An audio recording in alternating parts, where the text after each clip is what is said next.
The screams echoed through the narrow confines of Fetter Lane, but London had learned to turn a deaf ear to such sounds. In the fetid summer of 1767, the cries of Mary Clifford went unanswered until it was too late. In the basement of a respectable house, a monster masquerading as a midwife had been slowly torturing her young apprentice to death.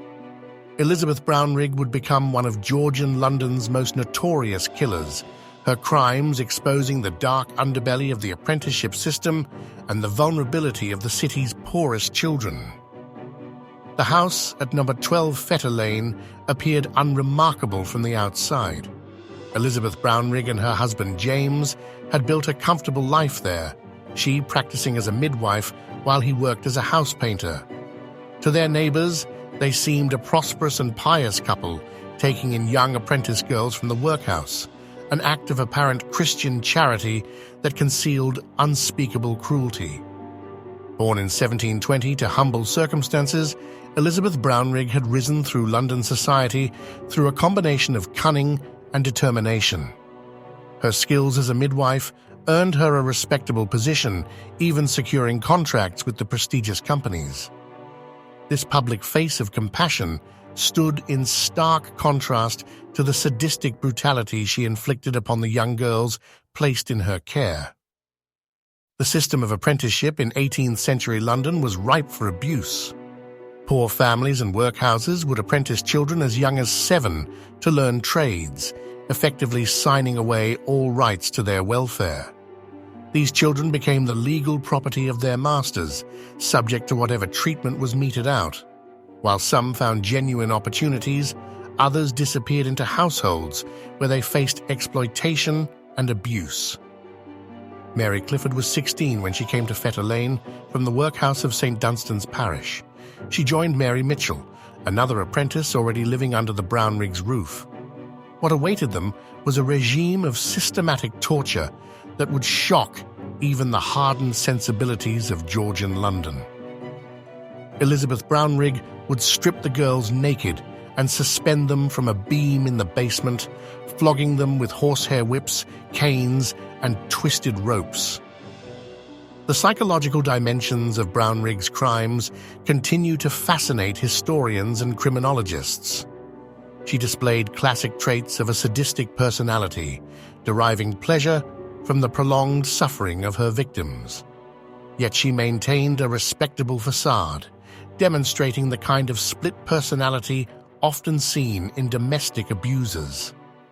Her husband and sons were complicit in her crimes, creating a family dynamic of shared brutality that normalized extreme violence. The punishments grew increasingly severe over time. The girls were starved, beaten for the slightest infractions, and forced to sleep on bare boards. Their wounds were never allowed to heal before fresh beatings began. Mary Mitchell managed to escape, fleeing to her mother, but her complaints to the parish authorities went unheeded, a tragic illustration of how little value was placed on the testimony of the poor. It was only when Mary Clifford's condition became critical that the truth began to emerge. A baker's boy, making a delivery to the house, caught a glimpse of her injuries and raised the alarm.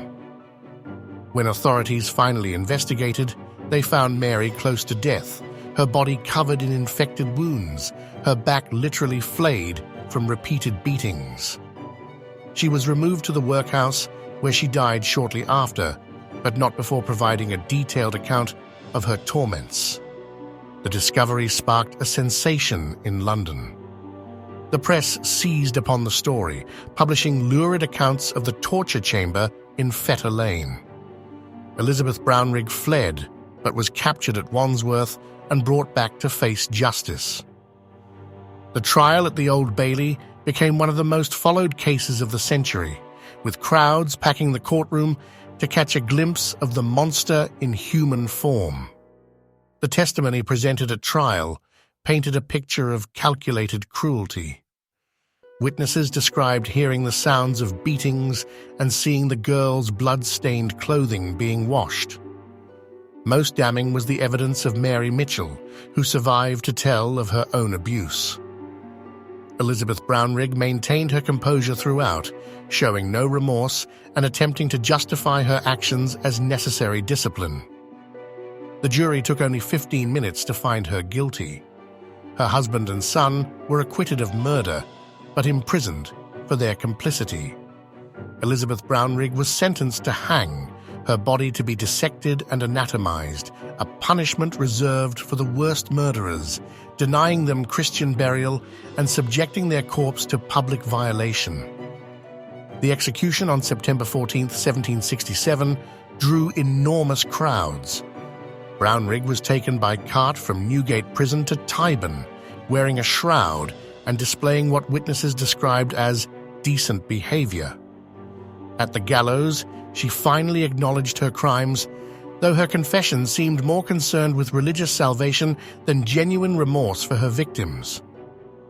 After her execution, Brownrigg's body was publicly displayed at Surgeons' Hall, drawing thousands of spectators. The anatomization served both scientific and moral purposes. Her physical form was studied for signs of innate evil, while the public display acted as a deterrent to others. Her skeleton was preserved and hung in a niche at Surgeons' Hall, where it remained for many years as a grim reminder of her crimes. The case had lasting implications for London society. It exposed the vulnerabilities in the apprenticeship system and led to increased scrutiny of workhouse placements. The press coverage helped establish a new genre of crime reporting, while the public reaction reflected changing attitudes toward child abuse and domestic violence. The psychological profile of Elizabeth Brownrigg reveals complex layers of sociopathy.